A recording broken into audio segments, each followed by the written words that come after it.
यह कहानी है एक ऐसे बीच की जहां पर जो भी जाता है वह वहां से जिंदा लौटकर वापस कभी नहीं आ पाता। लेकिन इस बीच पर आखिर ऐसा क्या है और इसकी क्या मिस्ट्री है, चलिए जानते हैं। आज की इस कहानी से इस फिल्म का नाम है ओल्ड कहानी की शुरुआत होती है और हमें गाड़ी में एक फैमिली को दिखाया जाता है जिसमें हस्बैंड का नाम गाय और उसकी वाइफ का नाम प्रिस्का है। इन दोनों का डिवोर्स होने वाला है, इसीलिए डिवोर्स से पहले यह दोनों अपने दोनों बच्चों को एक फैमिली ट्रिप पर लेकर जा रहे हैं। इनमें बच्चों का नाम मेडॉक्स और ट्रेंट होता है। खैर, अब इसके बाद ये लोग रिजॉर्ट पहुंच जाते हैं जहां जाकर इन्हें वेलकम ड्रिंक दिया जाता है। कुछ देर के बाद ये लोग यहां पर एक फैमिली से मिलते हैं जिसमें वाइफ का नाम क्रिस्टल होता है। क्रिस्टल का हस्बैंड एक सर्जन था और ये अपनी बेटी के साथ यहां आए थे। खैर, अब ये लोग जब बैठकर बातें कर रहे होते हैं कि तभी इनके पास यहां होटल का मैनेजर आता है और इन्हें सजेस्ट करता है कि यहां पास ही में एक बहुत ही सुंदर बीच है और तुम्हें उस बीच पर जरूर जाना चाहिए। अब यहां पर जो होटल का मैनेजर है उसके साथ यहां उसका एक छोटा नेफ्यू भी रहता है मेडॉक्स और ट्रेंट की उससे दोस्ती हो जाती है और ये यहां पर एक मैसेज रिकॉर्डिंग का गेम भी खेलते हैं। अब अगले दिन ये सभी लोग बीच के लिए निकल पड़ते हैं। इनकी गाड़ी घने जंगल से होते हुए उस बीच तक पहुंच जाती है। अब ये लोग जंगल से होकर उस बीच पर जाने लगते हैं और बीच पर पहुंचकर ये लोग बहुत खुश होते हैं क्योंकि ये बीच बहुत खूबसूरत था। यहां पर पहले से ही एक कपल होता है। अब इसके बाद ये सभी लोग भी अपने बैठने की यहां पर जगह बनाते हैं और थोड़ी ही देर में इन्हें यहां पर बहुत सारी चीजें मिलना शुरू हो जाती हैं जिसे देखकर ये सभी लोग काफी हैरान हो जाते हैं। ये सोच में पड़ जाते हैं कि अगर यहां पहले भी लोग आ चुके थे तो वो अपनी चीजें वापस लेकर क्यों नहीं गए। खैर, ये लोग इस बात को इग्नोर करते हैं क्योंकि ये यहां पर एंजॉय करने के लिए आए थे। अब गाय और प्रिस्का का छोटा बेटा ट्रेंट समंदर में नहाने के लिए जाता है और जब वो नहा रहा होता है तभी उसके पास एक डेड बॉडी आती है जिसे देखकर वो डर जाता है। वो जोर से चिल्लाता है। सभी लोग यहां पर आकर देखते हैं तो पाते हैं कि एक लड़की की डेड बॉडी थी। तभी यहां पर एक ब्लैक लड़का आता है। वो कहता है कि मेरी गर्लफ्रेंड है और मैं इसे बहुत देर से ढूंढ रहा था। हम कल रात यहां पर आए थे लेकिन यहां पर सभी को लगता है कि इसी ने अपनी गर्लफ्रेंड को मारा है। तभी यहां पर सर्जन की वाइफ आती है और उससे कहती है कि तुम्हारी मोम को कुछ हो गया है।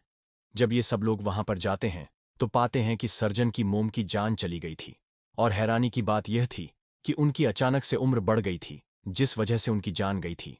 लेकिन यह कैसे हुआ किसी को कुछ समझ नहीं आता।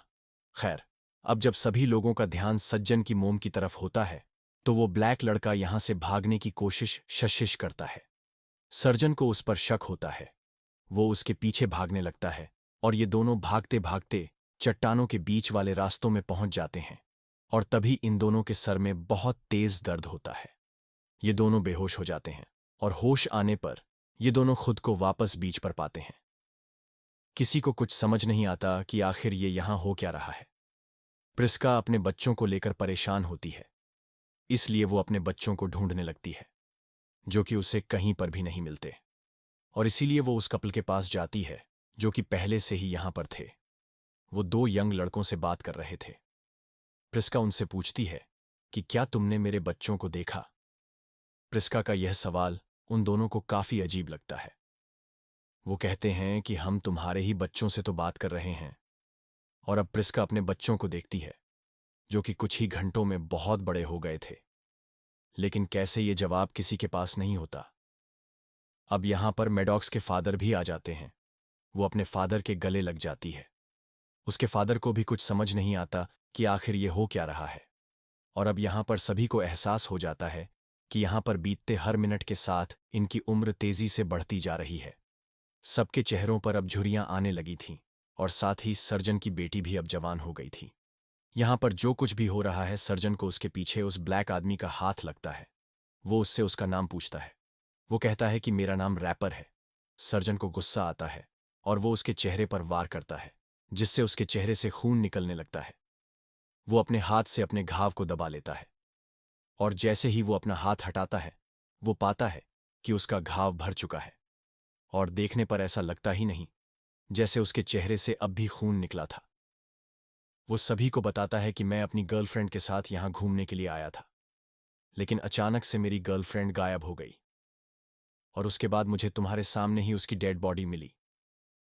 अब यहां पर सभी को समझ आ चुका था कि इस बीच पर कुछ तो ऐसा हो रहा है जो कि बिल्कुल भी नॉर्मल नहीं है। अब ये अपनी कैलकुलेशन लगाना शुरू कर देते हैं और इन्हें समझ आ जाता है कि इस बीच पर बीतने वाला हर एक आधा घंटा इनके 1 साल के बराबर है, और अगर ये 24 घंटों के अंदर यहां से नहीं निकले तो इन सब की उम्र 48 साल बढ़ जाएगी, जिस इनमें से बहुत सारे लोग मार जाएंगे। अब ये लोग किसी भी तरह से इस बीच से निकलना चाहते हैं, लेकिन किसी को नहीं पता कि यहां से कैसे निकलेंगे, और तभी प्रिस्का के पेट में दर्द होने लगता है। सर्जन उसे चेक करता है और कहता है कि इसके पेट में कुछ ना कुछ गड़बड़ है। उसके हाथ में जो नाइफ होता है वो उससे प्रिस्का के पेट को कट करता है, लेकिन वो जैसे ही कट करता है उसका जख्म फिर से भर जाता है। वो पहले की तरह नॉर्मल हो जाती है। इसलिए जब वो फिर से कट करता है तो सभी लोग उसकी स्किन को पकड़ते हैं और सर्जन उसके पेट से एक बहुत बड़ा ट्यूमर निकालता है, जिसके बाद उसका घाव फिर से भर जाते हैं और वो होश में आ जाती है। इसके बाद यहाँ जो ब्लैक लड़का होता है जिसकी गर्लफ्रेंड मर गई थी, वो अपनी गर्लफ्रेंड की डेड बॉडी को देखने के लिए जाता है, लेकिन जब वो उसके पास जाता है तो वो पूरी तरह से हैरान हो जाता है, क्योंकि अब उसकी गर्लफ्रेंड की बॉडी पूरी तरह से स्केलेटन बन गई थी। ये यहाँ पर हिसाब लगाते हैं कि एक बॉडी को स्केलेटन बनने में कम से कम 7 साल लगते हैं, यानी कि इन्हें यहाँ पर 32 घंटे हो चुके हैं और इनकी उम्र 7 साल बढ़ चुकी है। वहीं ट्रेंट को दिखाया जाता है, जो कि सर्जन की बेटी के साथ टेंट के अंदर गया था, और कुछ ही देर बाद वो एक बच्चे को जन्म भी दे देती है।